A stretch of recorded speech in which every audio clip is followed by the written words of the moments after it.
NASA ISRO का संयुक्त उपग्रह निसार दुनिया का सबसे महंगा पृथ्वी अवलोकन उपग्रह बताया जा रहा है। ये 30 जुलाई को शाम 5:40 पर श्रीहरिकोटा से प्रक्षेपित होगा। NASA ISRO synthetic aperture radar का संक्षिप्त रूप निसार दुनिया भर के नीति निर्माताओं को जलवायु परिवर्तन के प्रति ज्यादा प्रभावी प्रतिक्रिया तैयार करने में मदद करने के लिए अहम डेटा मुहैया कराएगा। Synthetic aperture radar is a microwave imaging device which can see through cloud, haze, dust, rain. That means in cameras cannot image under this condition from satellite. You will see the cloud top images. But if you see through radar, you will be able to see the surface below the cloud. And it is a 24/7. It doesn't need day and night. Unlike cameras, there is no such distinction. It can image all the time. ये mission वैज्ञानिकों को वक्त के साथ धरती और बर्फ की सतहों में होने वाले बदलावों की निगरानी करने और भूकंप, ज्वालामुखी, विस्फोट और भूस्खलन जैसी प्राकृतिक आपदाओं की समझ को बेहतर बनाने में मदद करेगा। निसार की एक खासियत ये भी है कि ये पृथ्वी की सतह में होने वाले मामूली से बदलाव यानी मैग्मा या टेक्टोनिक प्लेटों के खिसकने के कारण होने वाले परिवर्तनों का भी पता लगाने में सक्षम है।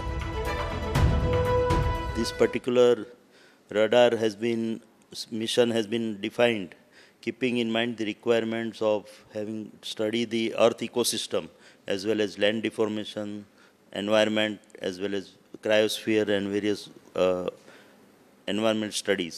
Everybody is hopeful that some scientists will find out some techniques to predict earthquake in future using the data from this particular satellite. So it will go a long way in having understanding of the earth ecosystem as well as land deformation studies. 2392 kilo वजनी निसार पहली बार SVEEP SAR तकनीक का इस्तेमाल करते हुए 242 kilometre के क्षेत्र और उच्च स्थानिक रिजोल्यूशन के साथ पृथ्वी का अवलोकन करेगा।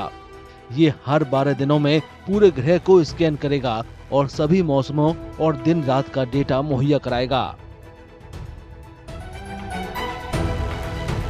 SweepSAR is a technique which allows you a wider swath coverage with the very high resolutions, because radar systems in general, you have to do the trade-off between achieving good resolution or high resolution versus wide swath coverage. But this technique overcomes that limitation and provides you both wider swath coverage as well as very good or very high resolution.